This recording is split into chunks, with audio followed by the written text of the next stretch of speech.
ప్రభునందు నాకు అత్యంత ప్రియమైనటువంటి వారులారా, మన ప్రభువును రక్షకుడైనటువంటి యేసుక్రీస్తు వారి యొక్క శుభనామములో మీ అందరికీ నా హృదయపూర్వకమైన శుభములు వందనములు తెలియజేస్తున్నాను. ఉదయకాల సమయంలో దేవుని వాక్యాన్ని మనం ధ్యానం చేసుకుందాము. ఈరోజు వాక్య ధ్యానము కొరకు మనం తీసుకున్నటువంటి లేఖన భాగము ద్వితీయోపదేశ కాండము 4వ అధ్యాయము 31వ వచనం చదువుకుందాం. నీ దేవుడైన యెహోవా కనికరము గల దేవుడు గనుక నిన్ను చెయ్యి విడువడు, నిన్ను నాశనము చేయడు, తాను నీ పితరులతో ప్రమాణం చేసిన నిబంధనను మర్చిపోడు. ఆమేన్. దేవుడు ఈ వాక్యం ఉనికిలో దీవించి ఆస్వాదించునుగాక. ఉదయకాల సమయంలో దేవుని వాక్యం మనతో మాట్లాడుతుంది.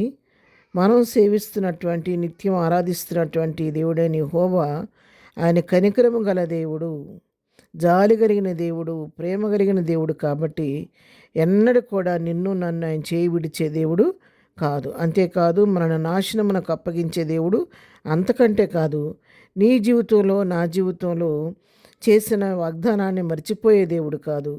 మన పితరులతో ప్రమాణం చేసిన నిబంధనను కూడా ఆయన మర్చిపోయే దేవుడు కాదనమాట. ఆయన ఎన్నడూ మాట తప్పని దేవుడు, మాట ఇచ్చి నెరవేర్చే దేవుడే కానీ మాట వాగ్దానం చేసి దాన్ని మర్చిపోయే దేవుడు కానీ చేయకుండా దాన్ని విడిచిపెట్టే దేవుడు మాత్రం కాదనమాట. అంతేకాదు ప్రేమ చూపించడం మాత్రమే కాదు, కొన్నిసార్లు మనం రక్తమాంసాలు ఉన్నాం కాబట్టి, మానవ లోకంలో ఉన్నాం కాబట్టి, మనుషుల మధ్య నివసిస్తున్నాం కాబట్టి కొన్ని తొట్టుపాట్లు మనలో వచ్చినప్పటికీ, కొన్ని అవిధేయతలు, కొన్ని దోషాలు మనలో ఉన్నప్పటికీ, అపవిత్రత మనకు అంటినప్పటికి కూడా ఆయన ఎప్పటికప్పుడు ఆయన కృపాహస్తాన్ని బట్టి, జాలిగల మనస్సును బట్టి మనం క్షమిస్తూ ఉంటాడు. ఆయన క్షమించి ఎప్పటికప్పుడు మన అవిధేయతలు మన్నించే దేవుడై ఉన్నాడు. అందుకే కీర్తనాకారుడు 86వ కీర్తనలో సెలవిస్తున్నాడు, 5వ వచనం, ప్రభువా నీవు దయాళుడవు, క్షమించుటకు సిద్ధమైన మనసు గలవాడవు, నీకు మొరపెట్టి వారందరి ఎడల కృపాతిశయము గలవాడవు. చూడండి ఇక్కడ ఎంత చక్కగా భక్తుడు చెప్తున్నాడు. నీవు దయాళుడవు, క్షమించడానికి నీవు సిద్ధమైన మనసు గల దేవుడివయ్యా. అంతేకాదు నీకు మొరపెట్టి వారందరి ఎడల నువ్వు కృపాతిశయం గలవాడవు, కృప చూపించే దేవుడు అని చెప్పని ఇక్కడ భక్తుడు చక్కగా తెలియచేస్తున్నాడు. అదే కీర్తనలో 15వ వచనం మనం చదువుకున్నట్లయితే, ప్రభువా నీవు దయాదాక్షిణ్యములు గల దేవుడవు, దీర్ఘశాంతుడవు, కృపాసత్యములతో నిండినవాడు. అవును, మన దేవుడు ఆయన దయాదాక్షిణ్యము కలిగినటువంటి దేవుడు, దీర్ఘశాంతుడు, కృపాసత్యంతో నిండినవాడని ఇక్కడ భక్తుడైనటువంటి దావీదు తన కీర్తనలో చక్కగా ప్రభు యొక్క గుణాతిశయాలను గురించి వివరిస్తున్నట్టుగా మనం చూస్తూ ఉన్నాం.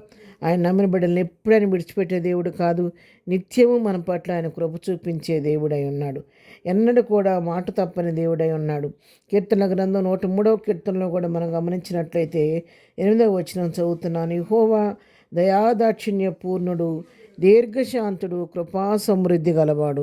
అవునండి, ఆయన దయాదాక్షిణ్య పూర్ణుడు, దీర్ఘశాంతుడు. ఆయన కోపించటకు ఎంతో దీర్ఘశాంతం చూపించి త్వరపడి కోపగిస్తే మన అవిధేయతలను బట్టి, మన దోషాలను బట్టి చూస్తే ఒకళ్ళు కూడా నిలవబట్టడానికి సజీవులుగా ఉంటాను అర్హులం కాదు.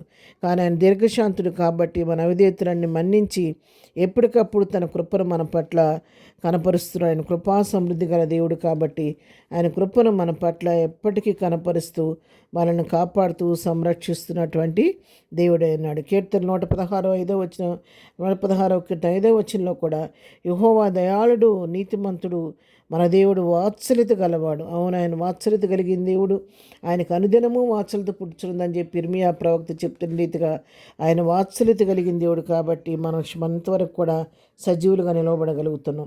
కీర్తన 145వ కీర్తన 9వ వచనంలో కూడా 8వ వచనం చదివితే, యెహోవా దయాదాక్షిణ్యములు గలవాడు, ఆయన దీర్ఘశాంతుడు, కృపాతిశయము గలవాడు.